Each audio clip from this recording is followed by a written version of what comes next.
ಬೇವಿನಹಳ್ಳಿ ತಾಲೂಕಿನ ಅಂದನಕೆರೆ ಹೋಬಳಿ ಹೊಸಕೆರೆ ಗ್ರಾಮದಲ್ಲಿ ಖಾಸಗಿ ಮೈಕ್ರೋ ಫೈನಾನ್ಸ್ನಲ್ಲಿ ಕೆಲಸ ಮಾಡುತ್ತಿದ್ದ ಸಿಬ್ಬಂದಿಯೊಬ್ಬ ಹಣ ಕೇಳುವ ಸೋಗಿನಲ್ಲಿ 17 ವರ್ಷದ ಬಾಲಕಿಯ ಮೇಲೆ ಅತ್ಯಾಚಾರಕ್ಕೆ ಪ್ರಯತ್ನಪಟ್ಟು ಆಕೆಗೆ ಮಾರಣಾಂತಿಕವಾಗಿ ಹಲ್ಲೆ ನಡೆಸಿರುವುದು ಸಮಾಜ ತಲೆ ತಗ್ಗಿಸುವಂತಹ ಹೀನ ಕೃತ್ಯ ಇದಾಗಿದೆ ಎಂದು ದಲಿತ ಮುಖಂಡರು ಪತ್ರಿಕಾಗೋಷ್ಠಿಯಲ್ಲಿ ಖಂಡಿಸಿದ್ದಾರೆ.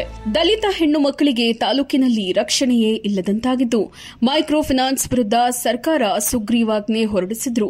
ತಾಲೂಕು ಆಡಳಿತ ವ್ಯವಸ್ಥೆ ಮೈಕ್ರೋ ಫೈನಾನ್ಸ್ನವರಿಗೆ ಯಾವುದೇ ರೀತಿಯ ಎಚ್ಚರಿಕೆ ಕೊಟ್ಟಿಲ್ಲದೆ ಇರುವುದು ಅನುಮಾನಕ್ಕೆ ಎಡೆಮಾಡಿಕೊಟ್ಟಿದೆ ಎಂದು ದಲಿತ ಮುಖಂಡ ಮುರಳಿ ಕುಂದೂರ್, ಚನ್ನಬಸವಯ್ಯ ಬೇವಿನಹಳ್ಳಿ, ರಮೇಶ ಯರಕಟ್ಟೆ, ರಂಗನಾಥ್ ಮತ್ತಿತರ ದಲಿತ ನಾಯಕರು ಆಕ್ರೋಶವನ್ನ ವ್ಯಕ್ತಪಡಿಸಿದರು.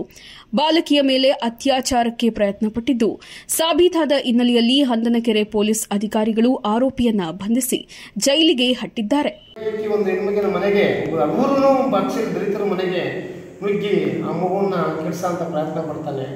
ಅವನಿಗೆ ಇನ್ನೆಷ್ಟು ಸೊಕ್ಕಿರಬೇಕು, ಅವನಿಗೆ ಇನ್ನೆಷ್ಟು ಕಾನೂನ ಸದೃಢವಾಗಿ ತಿಳ್ಕೊಂಡಿದ್ದಾನೆ ಅನ್ನೋದಕ್ಕೆ ಒಂದು ಉದಾಹರಣೆ ನನಗೆ ಆಗಿದೆ.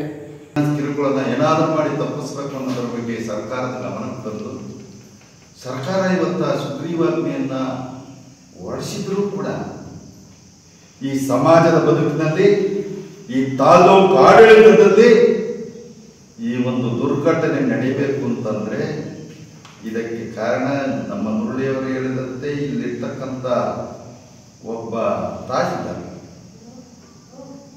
ಅಯ್ಯಪ್ಪ ಈ ತಾಲೂಕಿನ ದಂಡಾಧಿಕಾರಿ.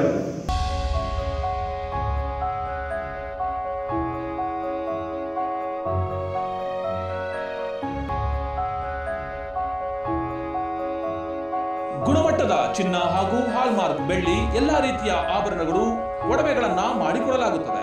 ಮದುವೆ ಮತ್ತು ಶುಭ ಸಮಾರಂಭಗಳಿಗೆ ಹೊಸ ರೀತಿಯ ಡಿಸೈನ್ಗಳನ್ನು ಸಹ ಮಾಡಿಕೊಡುತ್ತೇವೆ.